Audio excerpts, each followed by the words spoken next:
I ate frozen blueberries again last night, so my lip looks like I got punched or something. It stains. Uh, I need to talk about horse. It's been something on my mind for a really long time. I'm quite serious about it, as you can tell. There's just a tremendous amount of clarity that I have on horse. And I live in Texas, and there's a whole history here of horses, and the town I'm in. Um, I learned something quite recently about how the last remaining indigenous tribe of the Comanches, they were defeated, and over like 1,100 something horses were brought to death in 2 days. They piled them all up, just to defeat the Comanches, to take their power away from them.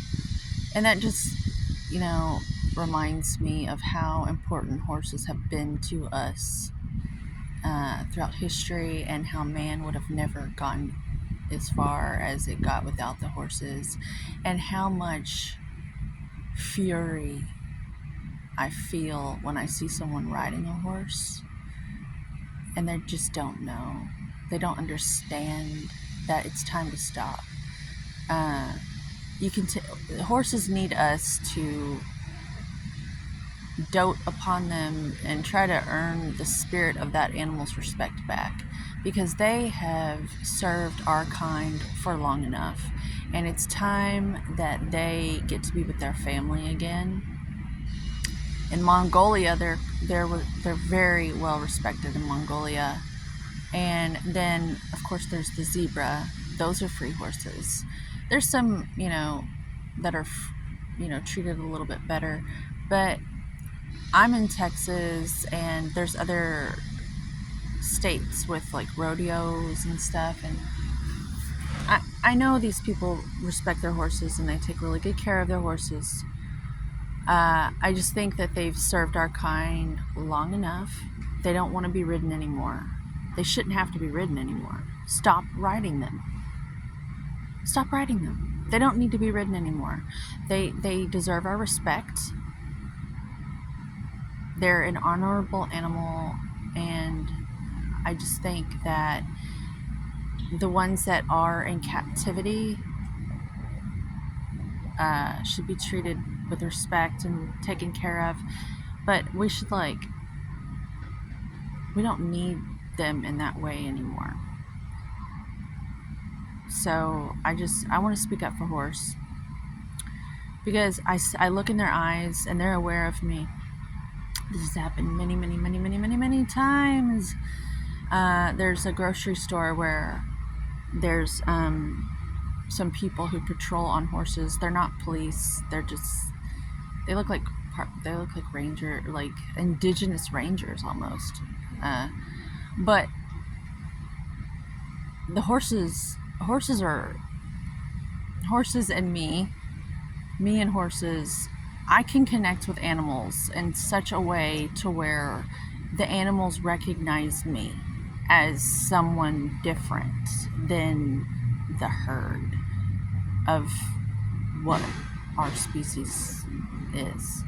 And realize, and when I'm around horses, I can connect with them in a way where our souls can telepathically connect.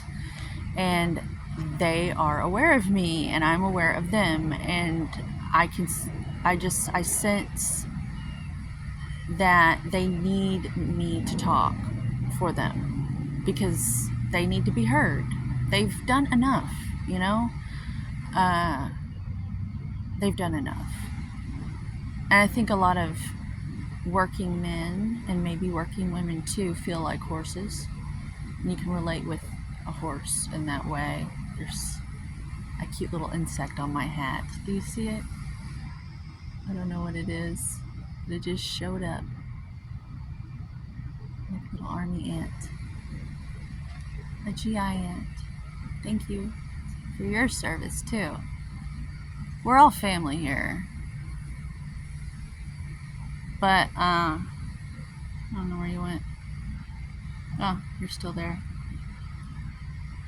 The insects. So you don't need ayahuasca. You don't need mushrooms. It's all there. In fact, the more sober you become, and the more exercising you do, and the more fresh air you breathe, the more clarity you're going to get. And you just don't need to go do the ayahuasca, because it's talking to you all the time. If you just quit drinking your beer and smoking your pot and taking your pills, you'd hear the call. But maybe you're too afraid to listen to what it's telling you to do. But I'm not. So for those who answer the call and push past the comfort zones and talk about things like horses on YouTube, good day. Have a good day. See you next time.